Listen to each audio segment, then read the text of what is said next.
Good afternoon, students. In previous video we discussed about tetrahedral voids and today we are going to discuss here about octahedral void. तो इतनी सी बात तो बेटा आप सबको clear है कि ऑक्टाहेड्रल वॉइड बनती कैसे है।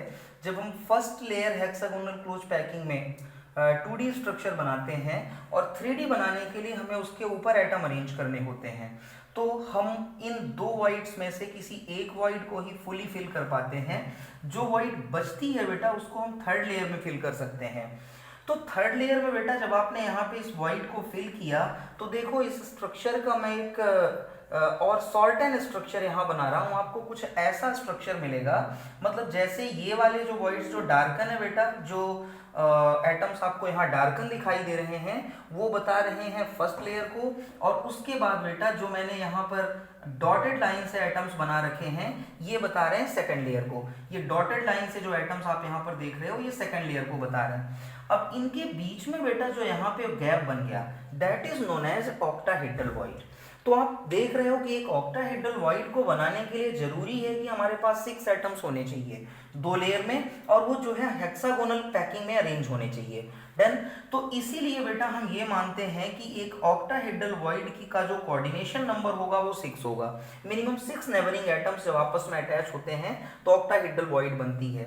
ये बात आपको पता ही है कि किसी भी क्लोज पैकिंग में जितने एटम होंगे उतनी ही ऑक्टाहेड्रल वॉइड बनेगी। अगर हम HCP या CCP की बात कर रहे हैं तो ध्यान दीजिएगा, समझिएगा बच्चों इस बात को कि जितने एटम होंगे उतनी ही ऑक्टाहेड्रल वॉइड बनती हैं, चाहे आप HCP के बारे में बात कर रहे हो या CCP के बारे में बात कर रहे हो। अब बेटा सेकंड पॉइंट जो हमें डिस्कस करनी है, यहाँ कोऑर्डिनेशन नंबर आपको पता चल चुका है, आपको ये पता चल चुका है कि ऑक्टाहेड्रल वॉइड एटम से इनका क्या रेशो है। लेकिन सबसे बड़ी बात जो हमें यहाँ डिस्कस करनी है वो है इसका रेडियाई के साथ रिलेशन।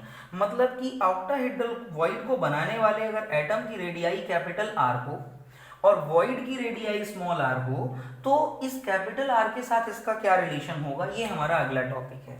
तो सबसे बड़ी बात बेटा जब आप ऑक्टाहेड्रल वॉइड को ऐसे अरेंज करते हो, आपको ये पता है कि टेट्राहेड्रल में आपने सेक्शन काटा था और ये देखा था कि जो वॉइड्स हैं वो एक क्यूब के अल्टरनेट कॉर्नर्स पे अरेंज होती हैं, है ना।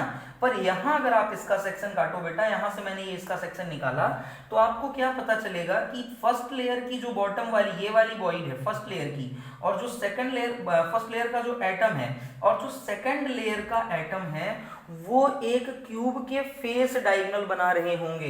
जैसे यहाँ मैंने ए बी लिखा है ना, तो इसका मतलब ये वाला जो एटम है बेटा वो ए है, सपोज दैट। जो सेकंड लेयर में ये डॉटेड मैंने एटम बना रखा है ये बी है, और ये एक दूसरे से एक फेस के डायगोनली अरेंज है, और इनके बीच का जो गैप है इट इज ऑक्टाहेड्रल वॉइड। ये जो बीच का गैप है ऑक्टाहेड्रल वॉइड है, ठीक है। तो यहाँ बेटा ऑब्वियस सी बात है जब ये एक क्यूब का फेस है तो मैं इसको 90 डिग्री का एंगल मान सकता हूँ यहाँ पाइथागोरस थ्योरम लगा के, और मैं निकाल सकता हूँ ए बी की value, since A B square is equal to A square plus A square, ये दोनों जो एजेस हैं वो ए स्क्वायर हैं, और ये वैल्यू मुझे A B square is equal to क्या मिलेगी बेटा 2a स्क्वायर, यानी √2a is equal to A B, यानी जो ये पूरी लेंथ मिली हमें वो कितनी मिल गई, √2a मिल गई। पर ये जो पूरी लेंथ है बेटा ये किससे बनी है, दो एटम है जिनकी रेडियाई r है और एक वॉइड है जिसकी रेडियाई स्मॉल r है, ठीक है। तो मैं लिख सकता हूं कि small capital R plus small r दो 2 टाइम्स यानी multiplied by 2 is equal to √2a, यानी r plus r is equal to √2 divided by 2a। इसको इक्वेशन नंबर फर्स्ट डाल के मैंने छोड़ दिया। सेकेंड पॉइंट पे ध्यान दीजिएगा। अब सेकेंड पॉइंट क्या कहता है बेटा कि हमारे पास अगर हम ऐसा ही एक एटम यहाँ पर इमेजिन करें, बिल्कुल ध्यान से समझिएगा, सेम एटम अगर मैं यहाँ पे इमेजिन कर लूँ, ऑब्वियस सी बात है बेटा जब ये फेस का हमने स्ट्रक्चर बनाया है, एक क्यूब का फेस है ये, तो जो इसके एटम होंगे सेम साइज के हमें रखने हैं। तो यहाँ पर अगर मैं एक एटम इमेजिन करता हूँ तो वो इसको टच कर रहा होगा, तो इसका सिंपल सा मतलब क्या हुआ कि 2r दोनों एटम्स की radii that is 2r is equal to किसके इक्वल हुआ बेटा, ये एज लेंथ के इक्वल, और एज है a, क्लियर है ना। तो r इज इक्वल टू मैंने क्या बोला a/2, आ गया सभी को समझ में। तो ये बन गई सेकंड इक्वेशन।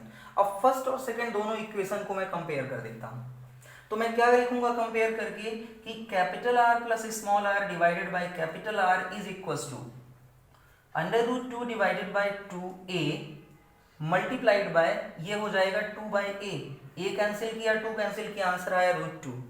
तो मैं लिख सकता हूँ ना बेटा, कैपिटल आर समझना ध्यान से मेरी बात को, यहाँ पे लिख सकता हूँ मैं 1 plus small R divided by capital R is equal to √2, या small R by capital R is equal to √2 minus 1। √2 की वैल्यू आप सबको पता है कितनी, 1.414, उसमें से आपने 1 माइनस कर दिया तो वैल्यू क्या आ गई, r इज इक्वल टू, इसको सॉल्व करने पे आया 0.414 मल्टीप्लाइड बाय r, यानी ऑक्टाहेड्रल वॉइड के अंदर जो एटम का वॉइड के रेडियाई के साथ रेशो होता है दैट इज 0.414। आर का, कैपिटल आर का 0.414 पार्ट ही ऑक्टाहेड्रल वॉइड की रेडियाई होती है। अदर वर्ड्स में आप इसको ऐसा भी बोल सकते हो कि अगर आप एटम की रेडियाई का 41.4% निकाल दो तो आपको ऑक्टाहेड्रल वॉइड की रेडियाई मिल जाएगी। नोट डाउन, जल्दी से इसका स्क्रीनशॉट ले लीजिए, इसको नोट कर लीजिए, इसके बाद आगे बढ़ते हैं। नोट,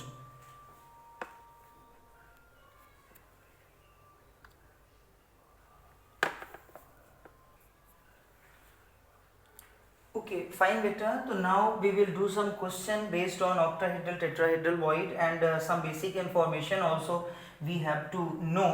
जैसे सबसे पहले में बेटा कई क्वेश्चंस आपको ऐसे मिलेंगे जिनमें कई बार आपसे ये बोला जाएगा कि this compound is having rock salt structure.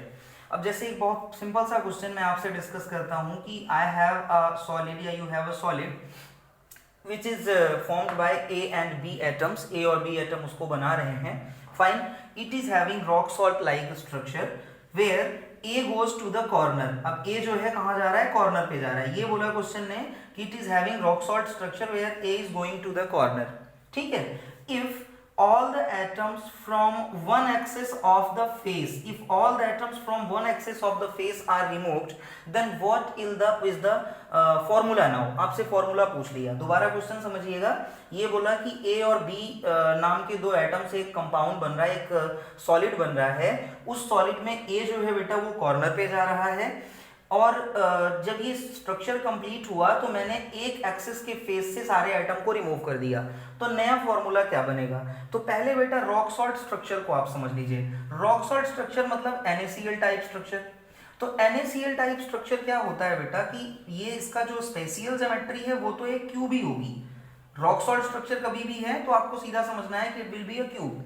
और इसमें जो एक एटम है बेटा, रॉक सॉल्ट स्ट्रक्चर कहीं भी होगा तो वो दो ही एटम से मिलके बना होगा बेटा, 1 कैटायन एंड 1 एनायन। ध्यान रखिएगा, दो ही एटम से ये मिलके बना होगा, 1 cation will be there, another anion will be there. ठीक है, और जो एक पार्ट है बेटा, समझना है आपको ध्यान से, रॉक सॉल्ट स्ट्रक्चर क्या होता है कि जो इसमें बेटा कैटायन या एनायन में से एक पार्टिकल है ना, हम ऐसा बोल रहे हैं कि कैटायन एनायन में से कोई एक, क्योंकि डिफरेंट कंडीशन में हम इनकी पोजीशन को चेंज कर सकते हैं। तो मैं श्योरली नहीं बोल रहा हूं कि या कैटायन या फिर एनायन। बाय द वे यहां मैं बोलूंगा कि कैटायन जो होता है वो होता है ईच कॉर्नर पे। मतलब ऐसा अगर मान लीजिए ए को इन्होंने कॉर्नर पे बोला है ना इस क्वेश्चन में, तो हर एक कॉर्नर पे ए ही होगा, किसी भी कॉर्नर पे बी नहीं हो सकता।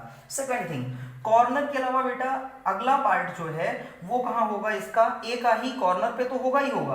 कॉर्नर के साथ बेटा ये हर एक सेंटर पे होगा फेस के, जो फेस का सेंटर है ना, हर एक फेस के सेंटर पे ये होगा। यानी कितनी लैटिस साइड्स टोटल इसकी बनेंगी, ए की 8 कॉर्नर पे एंड 6 फेस के सेंटर पे। ठीक है ना, 8 कॉर्नर पे जाएंगी और 6 फेस के सेंटर पे जाएंगी। और जो बी है बेटा वो कहाँ जाएगा, बी जाएगा हर एक एज के सेंटर पे। ये जो 12 एजेस होती हैं बेटा, हर एक एज के सेंटर पे एटम जाएगा और एक एटम जाएगा इस पूरे क्यूब के सेंटर पे। मतलब बीसीसी टाइप वाला स्ट्रक्चर है ना, ऐसा अरेंजमेंट होता है रॉक सॉल्ट स्ट्रक्चर। अब इस क्वेश्चन में आपसे क्या बोला कि you removed atom from faces which are present in same axis, single axis. तो फेस में टोटल 3 एक्सिस हुई बेटा। जैसे आपने ये हाइट वाली को y एक्सिस मान लिया, चलेगा। आपने ये जो विड्थ है इसको आपने x एक्सिस मान लिया, और जो ये वाली एक्सिस आई जिसमें फ्रंट और बैक वाला कॉर्नर है इसको आपने z एक्सिस मान लिया। टोटल हर एक एक्सिस में 2 फेसेस हुई है ना, 6 फेसेस होती हैं, हर एक एक्सिस में 2 फेसेस हुई। तो अब आप जैसे सबसे पहले तो a के नंबर फाइंड आउट कर लेते हैं। तो ए है कहाँ, ईच कॉर्नर पे, एक कॉर्नर 1/8 पार्ट शेयर करता है, तो ए के नंबर हो गए ए 1/8 इंटू 8 प्लस फेस में भी तो है तो 1/2 इंटू 3, ये तो हो गए बेटा ए के नंबर। अब बी के नंबर की बात कर लेते हैं, तो बी का नंबर कहाँ हो गया, हर एक एज पे बेटा, एज टोटल कितनी होती है 12, है ना, तो 12 और हर एक बेटा अपना 1/4 पार्ट हर एक एज शेयर करता है एटम एज वाला, तो 12 एजेस है टोटल आपके पास, पार्ट शेयर करती हैं 1/4, ठीक है, प्लस एक एटम कहाँ पे है, सेंटर पे, बॉडी के सेंटर पे, तो ये बी के एटम हो गए।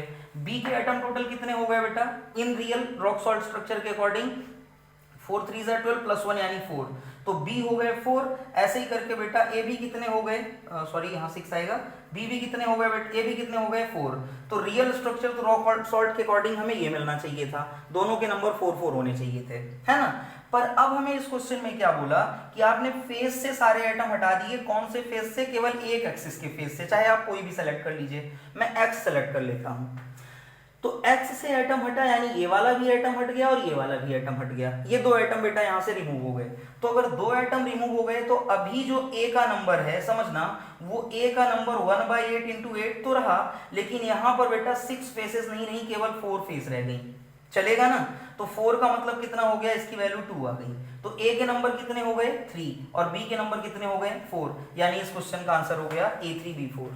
क्लियर है सभी को, जल्दी से इसको नोट कर लीजिए, इसके बाद नेक्स्ट क्वेश्चन करते हैं। फाइन बेटा, तो जो ये स्ट्रक्चर अभी आपके सामने यहाँ दिखाई दे रहा है, this is known as hexagonal unit cell. अगर हेक्सागोनल क्लोज पैकिंग आप करते हैं तो जो उसकी यूनिट सेल होगी बेटा, उसका स्ट्रक्चर कुछ इस टाइप से मिलेगा, ये उसका अरेंजमेंट होगा। अब मान लीजिए आपसे क्वेश्चन यहाँ पे आता है कि how many atoms are there in hexagonal unit cell, hexagonal close packing unit cell, या ऐसा भी क्वेश्चन हो सकता है HCP यूनिट सेल, है ना, HCP यूनिट सेल में नंबर ऑफ एटम आपको फाइंड आउट करना है, तो ध्यान रखिएगा बेटा HCP का जो यूनिट सेल स्ट्रक्चर होगा वो कुछ इस टाइप का होगा।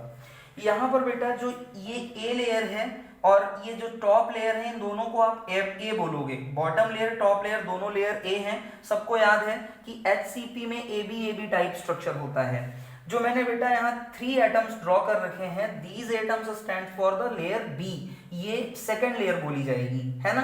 तो चलिए अब करते हैं शुरुआत, यहाँ में number of atom find out करना है। हेक्सागोनल है बेटा, सभी जानते हो कि ये वाला जो एंगल होगा ये 120 डिग्री एंगल होगा, है ना, ये 120 डिग्री एंगल होगा, तो 120 डिग्री के एंगल के अकॉर्डिंग अगर आप 90 डिग्री में SCC में एक एटम को शेयर करवाते थे तो कुल मिला के बेटा 8 क्यूब में वो शेयर होता था, 90 डिग्री बॉन्ड एंगल होता था, 8 एंगल में शेयर होता था वो, है ना।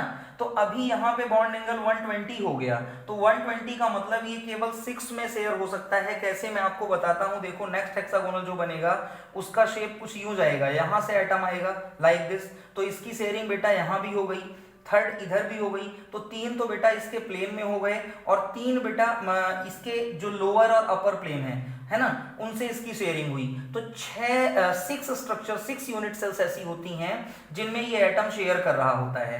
क्लियर है सभी को, तो जब 6 में ये शेयर कर रहा है तो एक यूनिट सेल को केवल 1/6 पार्ट ही ये डोनेट कर सकता है। क्लियर, टोटल लैटिस साइड्स आप यहाँ कितनी देख रहे हो, 12 देख रहे हो, तो 12 मल्टीप्लाइड बाय 1/6 प्लस, अभी बेटा समझना इसके सेंटर में भी बेटा यहाँ एटम होते हैं, जो बेस और टॉप का जो सेंटर है, हेक्सागोन आखिर तभी तो बनेगा बेटा, ये वाला एटम इसके साथ अलाइंड नहीं हो सकता, ये इसके साथ अलाइन नहीं हो सकता, तो अगर मैंने इसके बीच में एटम नहीं बनाया तो ये तो आपस में अलाइंड हो जाएंगे, तो ये जो सेंटर वाला है यहाँ, इनके सेंटर में भी एक एटम रखना जरूरी है इनके वाई एक्सिस के अलाइनमेंट को कैंसिल करने के लिए, ठीक है ना। तो यहाँ पर भी एटम होगा इसमें, फेस के सेंटर में बोलो इसको, या बेस के सेंटर में, तो ये बेटा बेस का सेंटर यानी फेस का सेंटर बन रहा है, तो एटम 2 है लेकिन पार्ट ये 1/2 शेयर कर रहे होंगे, और 3 एटम बेटा आपने इस पूरे HCP के सेंटर में देखे, तो ये कितने हो गए टोटल, इनको सॉल्व कर लो, ये 2 हो गया, चलेगा ना, ये 1 हो गया और ये 3, यानी टोटल एटम कितने आ गए 6। तो हेक्सागोनल यूनिट सेल के, hexagonal close packing unit cell के, HCP यूनिट सेल के यूनिट सेल में टोटल एटम्स होते हैं 6, इस बात को ध्यान रखिएगा, इसका भी स्क्रीनशॉट ले लीजिए।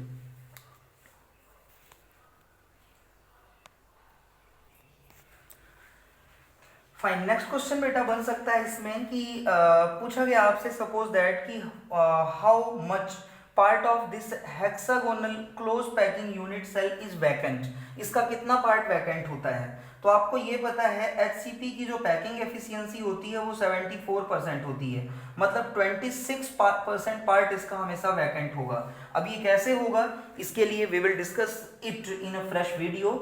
तो नेक्स्ट वीडियो में आपको मैं ये बताऊंगा कि ये जो हमारे पास हेक्सागोनल क्लोज पैकिंग है ये 74% कैसे होती है, इसका 26% पार्ट वैकेंट कैसे है। Thank you.